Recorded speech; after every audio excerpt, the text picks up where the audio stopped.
What's up, everybody? It's Carter and Brian from As the Structure Fails, and today we're going over how we wrote Osiris off Cry for Mercy.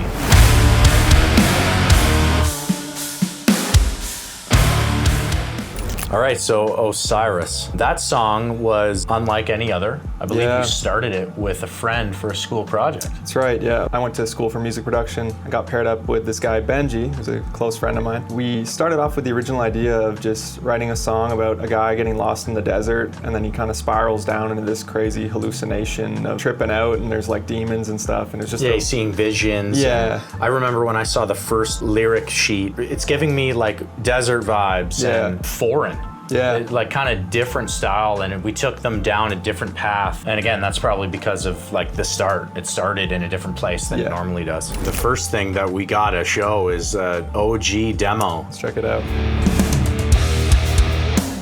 The shape of things to come. Death masquerades as the sun. But now I just lay here and pray. Osiris will be on his way. Wow, me and Brian were just laughing off camera of like how amazing that this is looking back. I mean, like, wow, we've come so far, you know? It's a cool like moment. Yeah, this was the first track that Benji, Brian's buddy, actually laid real violin on the song, so that was kind of cool. He came over here, 7 years ago, and he's tracking violin up in my room in my crappy studio, and those are the final takes actually in the song, which is kind of cool. That's like an actual real violin. That's the real deal. Yeah. Cool story for sure from that one.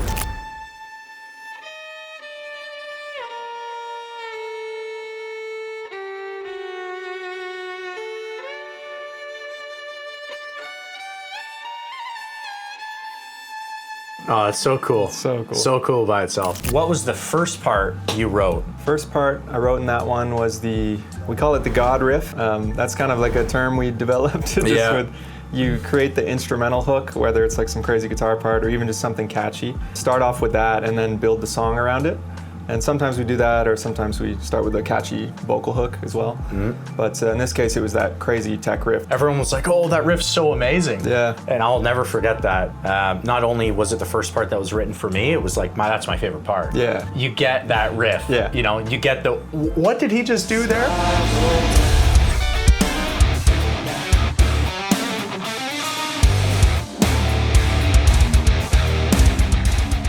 Let's compare it to the current version here.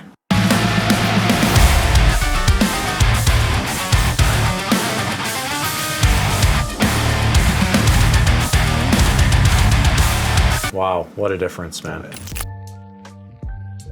Remember the dropout chorus when we first made it? Yeah, that's right. And then Brian built up the production around the vocals. Yeah, the drums. And it really like gave it like that atmospherical vibe. Cinematic drumming almost. Yeah, very cinematic. And I just love that section for how we build to that cutout and then the big breakdown at the end. Oh yeah. So that's probably one of my favorite parts is the cutout with the cinematic drums. One thing I like about this song too is that the chorus is in a lower vocal register. Like we got a few songs that do that. Farewell's a little bit lower. Say It To Me is kind of lower. Say It To Me, yeah. And this one too, so it's kind of cool that not everyone is just at the top of the range, just hurting your throat. It's a nice break. Exactly. On like a classic As the Structure Fails song, you guys know we like to...